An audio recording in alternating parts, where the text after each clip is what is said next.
దేవుని ఘనమైన నామమునకు స్తోత్రములు.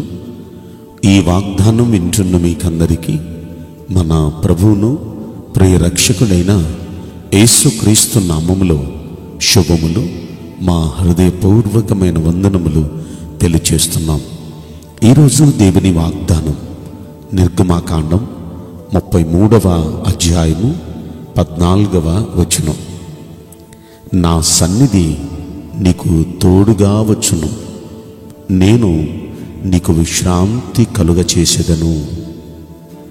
ఈ మంచి వాగ్దానం మన మంచి దేవుడు మనందరి పట్ల నెరవేర్చునుగాక. ఆమేన్.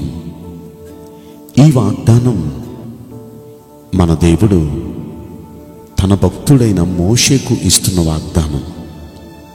మోషేకి ఈ వాగ్దానం ఇవ్వటానికి గల కారణం ఏంటంటే, మోషే ఒక ప్రార్థన చేస్తాడు.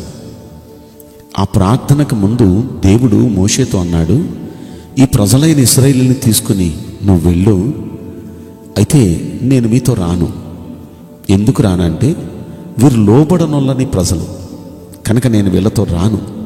ఈ ప్రజలను తీసుకుని వెళ్ళు, నేను వాగ్దానం చేశాను కదా, ఆ వాగ్దాన దేశమైన ఆ పాలు తేళ్లు ప్రవహించు దేశం, ఆ కానాన్ దేశం నేను ఇస్తాను, నా వాగ్దానాన్ని నేను నిలబెట్టుకుంటాను, కానీ నేను మీతో రాను, తీసుకొని వెళ్ళు అన్నాడు.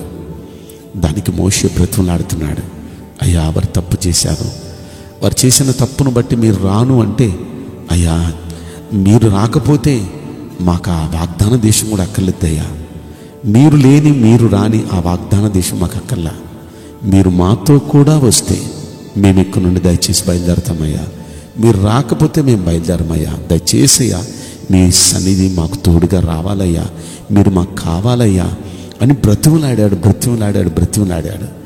మోషే అంతగా బ్రతిమలాడేటప్పటికీ అప్పుడు దేవుడు వాగ్దానం చేసి అంటున్నాడు, నా సన్నిధి నీకు తోడుగా వచ్చును, నేను నీకు విశ్రాంతి కలుగచేసేదను అన్నాడు.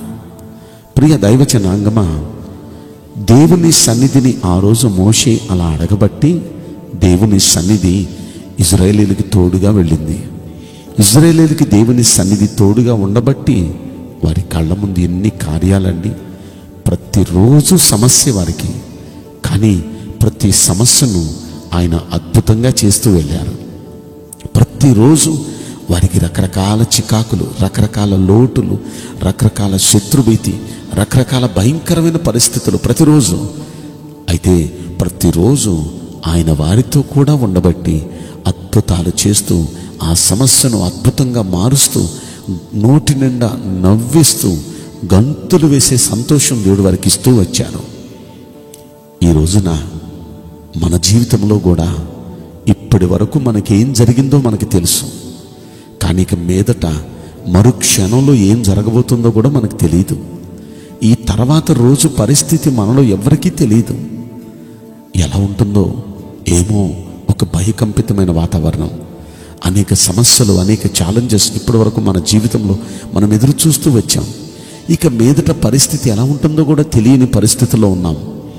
అయితే ఈ పరిస్థితుల్లో మోషే భక్తుడు అడిగినట్లుగా మనం కూడా అడగటం అది ఎంతైనా మనకి చాలా మేలు. మోషే భక్తుడు బతిమాలాడు, మీ సన్నిధి దయచేసి మాకు రావాలయ్యా, మాకు కావాలయ్యా, మాకు తోడుగా మీరు రావాలయ్యా అని ఆయన బ్రతిమలు అన్నట్టు మనం కూడా యేసయ్యను బ్రతిమలాడగలిగితే ఖచ్చితంగా ఆయన సన్నిధి మనకు తోడుగా వస్తుంది. ప్రతిదినము ఎన్నో అవసరాలు కదా, మనకి ఎన్నో సమస్యలు కదా. ప్రతి సమస్యను అద్భుతంగా మలిచే దేవుడు మనతో కూడా ఉంటే సమస్యే కాదు.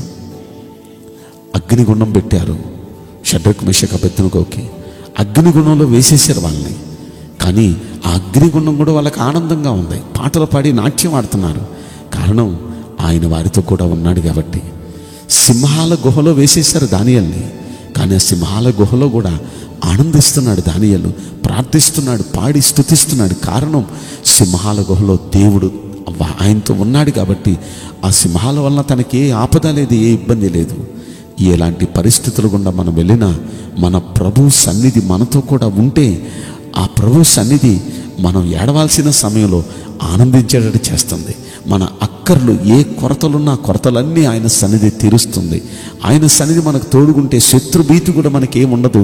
ఆ శత్రు విషయంలో కూడా ఆయనే చూసుకుంటారు. ఏమైనా సరే మన ముందు భవిష్యత్తు విషయంలో అన్నిటినీ ఆయనే చూసుకుంటారు. అయితే ఆయన సన్నిధి మనకు తోడుగా రావటం మనకెంతో మేలు, ఎంతో మేలు, ఎంతో మేలు. కనుక మనం కూడా ప్రతిరోజు ప్రతి క్షణం ప్రభుని ఈ విధంగా ప్రార్థించడం మనకెంతైనా అవసరం. మోషే ప్రతిరోజు పొద్దున్నే లేవగానే అడిగేవాడు, మీ సన్నిధి మాకు తోడుగా రావాలయ్యా, దయచేసి మీ సన్నిధి మాకు తోడుగా రావాలయ్యా, మాకు మీరు కావాలయ్యా అడిగేవాడు. దేవుడు వారితో కూడా వెళుతూ ఉండేవాడు. మహిమ కార్యాలు వారు చూస్తూ ఉండేవాళ్ళు.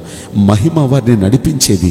ఆ మహిమ ద్వారా దేవుడు వారు పోషించేవాడు, వారి అక్కర్లన్నీ తీర్చేవాడు, శత్రుభీతిని తొలగించేవాడు, అద్భుతాలు చేసేవాడు. ఈ రోజున ఆయన సన్నిధి మనకు తోడుగా వస్తే మనల్ని నడిపిస్తాడు, మన అక్కర్లన్నీ తీరుస్తాడు, మన సమస్యలన్నిటికీ పరిష్కారం ఇస్తాడు, మన భయాలన్నీ దూరపరుస్తాడు, అన్ని రీతిలో మనకు ఆయన మేలు చేస్తాడు. కనుక ఆయన సన్నిధి కావాలని అడుగుదామా? నేను మీకోసం ప్రార్థన చేయబోతున్నాను. పరిశుద్ధుడా, ప్రేమగల యేసురాజా, మీ పరిశుద్ధ బంగారు పవిత్రమైన నామమునకు నిండు మనసుతో కోట్ల కొలదిగా స్తుతులు స్తోత్రములు వందనాలు చెల్లిస్తున్నాం. మీ సన్నిధి మా అందరికీ ఎంతో అవసరం తండ్రి. మీ సన్నిధి తోడు రావటం వల్ల మాకు ఎన్నో ప్రయోజనాలు ఉన్నాయి.